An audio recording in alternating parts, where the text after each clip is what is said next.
কোটা সংস্কারে সরকার নীতিগতভাবে একমত জানিয়েছেন আইনমন্ত্রী আনিসুল হক। দুপুরে ব্রিফিংয়ে তিনি বলেন, শিক্ষার্থীদের প্রস্তাবের প্রেক্ষিতে আইনমন্ত্রী এবং শিক্ষামন্ত্রী তাদের সাথে বসবেন। শিক্ষার্থীরা যখনই বৈঠক করতে রাজি হবেন তখনই বসা হবে।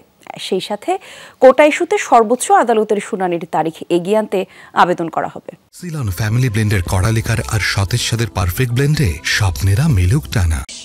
আমাদের ছাত্র সমাজ উচ্চ আদালত থেকে ন্যায় বিচারই পাবে।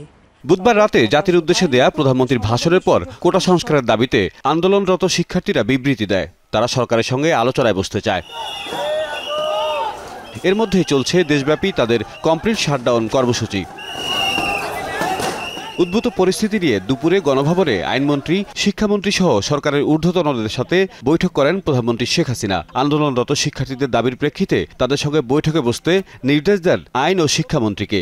একই সাথে কোটা সংস্কার নিয়ে সর্বোচ্চ আদালতের শুনানির তারিখ সামনে এগিয়ে আনতেও নির্দেশনা দেন প্রধানমন্ত্রী। মাননীয় প্রধানমন্ত্রী তাদের সাথে আলোচনা করার জন্য আমাকে আইনমন্ত্রীকে এবং শিক্ষামন্ত্রী জনাব মহিবুল হাসান চৌধুরী এমপি তাকে দায়িত্ব দিয়েছেন।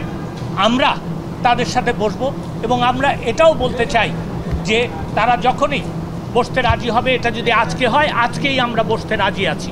আগামী 7ই অগস্ট 2024 সালে যে মামলাটা শুনানির কথা ছিল, সেই মামলাটা শুনানিটা এগিয়ে আনার জন্য ব্যবস্থা নিতে আমি সেই মর্মে বাংলাদেশের অ্যাটর্নি জেনারেলকে নির্দেশ দিয়েছি যে আগামী রবিবার তিনি বাংলাদেশের সর্বোচ্চ আদালতে আপিল বিভাগে আবেদন করবেন যাতে মামলাটার শুনানির তারিখ তারা এগিয়ে আনেন। শিক্ষার্থীদের আন্দোলনের সময় যে সংঘর্ষ ও হতাহতের ঘটনা ঘটেছে তা নিয়ে বিচার বিভাগীয় তদন্ত কমিটি গঠনেও ব্যবস্থা নিতে আইনমন্ত্রীকে নির্দেশনা দেন শেখ হাসিনা।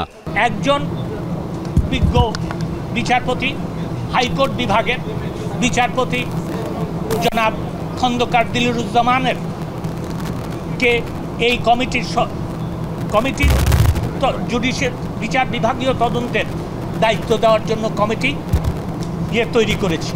এই প্রস্তাব মাননীয় প্রধান বিচারপতির কাছে যাবে। সরকারের এমন উদ্যোগের প্রেক্ষিতে শিক্ষার্থীদের আন্দোলন করার প্রয়োজন নেই বলে মনে করেন আইনমন্ত্রী। একজন পিতৃতুল্য নাগরিক হিসাবে আমি তাদেরকে অনুরোধ করছি যে তারা যেন এই সহিংসতা বন্ধ করে এবং এই আন্দোলন প্রত্যাহার বা স্থগিত করে। আইনমন্ত্রী জানান, কোটা সংস্কারে সরকার নীতিগতভাবে একমত, কিন্তু এ নিয়ে সিদ্ধান্ত দেবে সর্বোচ্চ আদালত। যে আমরা যেহেতু সংস্কারের পক্ষে। তাওহিদ মিথুন, যমুনা নিউজ, ঢাকা।